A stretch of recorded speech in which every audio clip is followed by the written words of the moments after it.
ఏకొండూరు శివపాడు ఆ పైకి వచ్చే కొండ మీద నుంచి వచ్చే వరద రెండు కలిసి పాలవాళ్ళు కలిసి అక్కడి నుంచి దాని పేరు పాలవాళ్ళు. అది మైలవరం దాకా ట్రావెల్ చేస్తాం. మైలవరం దాకా ట్రావెల్ చేస్తే పొందుగోలు అడవుల్లో నుంచి మైలవరం వాగొచ్చి మళ్ళీ దీనికి కలుస్తుంది. ఇవి రెండు కలిసి ముందుకు వెళ్తా ఉన్నాం కానీ మళ్ళీ వెళ్ళడం వాగవుతుంది.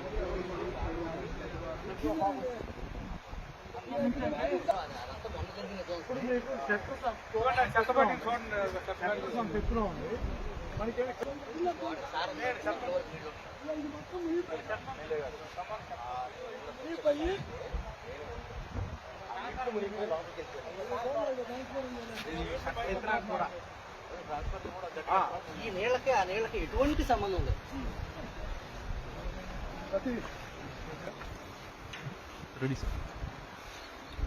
ఒకసారి చూడండి, బుడమేరు మీద వెలగలేరులో ఉన్న రెగ్యులేటర్, దీన్ని రెగ్యులేటర్ అంటారని కూడా జగన్మోహన్ రెడ్డికి తెలియదు. ఒక్క నిమిషం.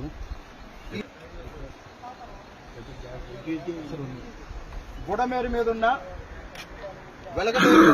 వెలగలేరు అనే గ్రామంలో బుడమేరు మీద ఉన్న రెగ్యులేటర్, దీన్ని రెగ్యులేటర్ అని అంటారని కూడా జగన్మోహన్ రెడ్డికి తెలియదు. ఈ బుడమేరుని జగన్మోహన్ రెడ్డి అడుతూ బుడమేరు నది అని కూడా అన్నాడు. రేపు బుడమేరు సముద్రం, ఈ బుడమేరు మీద ఈ రెగ్యులేటర్ కు ఉండే షట్టర్స్ 11 షట్టర్స్ చూసుకోండి. 1, 2, 3, 4, 5, 6, 7, 8, 9, 10, 11. ఈ 11 షట్టర్స్ సాధారణంగా వాటికి టైం, కానీ గత 5 సంవత్సరాలుగా ఈ షట్టర్లు డ్రై అయిపోయినాయి.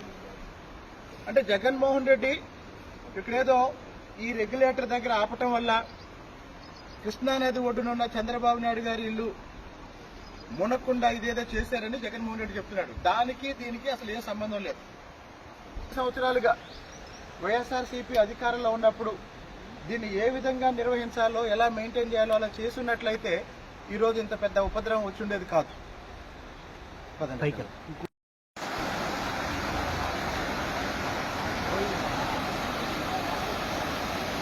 పాపానికి ఈరోజు మట్టి అయిపోయింది. వైసీపీలో అంత మట్టి కూడా వేసింది లేదు అక్క. మొత్తం అంతా గ్రావెల్ తోలుకోవడమే తోవేశారా? మా దరిద్రాన్ని తగ్గట్టు ఇన్ని పైనుంచి వస్తావా? బుడమేరు డైవర్షన్ ప్రాజెక్టు 1956 ఏప్రిల్ 11వ తారీఖున అప్పుడు పిసిసి అధ్యక్షుడిగా ఉన్న పార్లమెంట్ సభ్యులు అల్లూరి సత్యనారాయణరాజు గారు దీనికి శంకుస్థాపన చేశారు. బుడమేరు డైవర్షన్ ప్రాజెక్టు వాస్తవానికి బుడమేరు నుండి రైతులకి ఎలాంటి నష్టం జరగకుండా, అదే సమయంలో మెట్ట కృష్ణా ప్రాంతంలో, అంటే పశ్చిమ కృష్ణా జిల్లాలో ప్రధానంగా జగ్గేపేట, నందిగామ, తిరువూరు, నూజివీడు వర్గాలు ఉంటాయి. మైలవరం, ఈ 5 నియోజకవర్గాలు ఉంటాయి. వీటిని మెట్ట కృష్ణ అంటారు. అదే దిగువనున్న కృష్ణా జిల్లా డెల్టా. కానీ ఈ మెట్ట కృష్ణాకి నీళ్లు లేకపోవటం వల్ల ఒక నీటి పారుదల, ఒక ప్రాజెక్టుని, ఒక మల్టీపర్పస్ సాగునీటి కోసం, తాగునీటి కోసం ఒక ప్రాజెక్టుని రూపొందించడానికి 1956 నాటికే ఇక్కడ పైన చూడండి ప్రాంతం, అది గణపవరం, ఆ కనపడే ఆ కొండల ప్రాంతం గణపవరం, మైలవరం నియోజకవర్గం. ఆ గణపవరం కొండల దగ్గర నుంచి ఇటు మైలవరం దగ్గర అనంతవరం అనే కొండలు ఉన్నాయి. అనంతారం 5 కిలోమీటర్ల పరిధి. ఈ కొండల మధ్య ఒక రిజర్వాయర్ ని రూపకల్పన చేసి, ఇప్పుడు ప్రకాశం బ్యారేజ్ దగ్గర ఏ రిజర్వాయర్ అయితే ఉందో దానికి దాదాపు 10 రెట్లు నీరు నిల్వ చేయగల సామర్థ్యంతో ఒక రిజర్వాయర్ కి రూపకల్పన చేస్తే, అప్పట్లో ఆ గణపవరం ప్రాంతం జమీందారు అయినటువంటి బొల్లారెడ్డి కోటిరెడ్డి, ఆ బొల్లారెడ్డి కోటిరెడ్డి ఆ బొల్లారెడ్డి కోటిరెడ్డి కొడుకు బొల్లారెడ్డి వెంకటేశ్వర రెడ్డి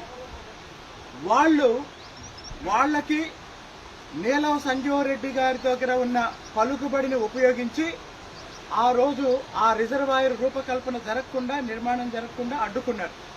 మరి ఆ బొల్లారెడ్డి కోటిరెడ్డి మైలవరం జమీందారు, ఆ గన్నపురం జమీందారు, ఆయన కొడుకు బొల్లారెడ్డి వెంకటేశ్వర రెడ్డి. ఆ బొల్లారెడ్డి వెంకటేశ్వర రెడ్డి ఎవరంటే వైఎస్ రాజారెడ్డి వియంకుడు. వైఎస్ రాజారెడ్డి కూతురైన, అంటే వైఎస్ రాజశేఖర రెడ్డి సోదరైన విమలారెడ్డి భర్త కుటుంబం అది. బొల్లారెడ్డి వెంకటేశ్వర రెడ్డి విమలారెడ్డి మామగారు. కాబట్టి ఈ బుడమేరు ఈ రోజు ఇంతమందికి ఇంత విషాదాన్ని మెలగల్చడంలో వైఎస్ కుటుంబం పాత్ర చాలా చాలా చాలా చాలా ప్రధానమైంది.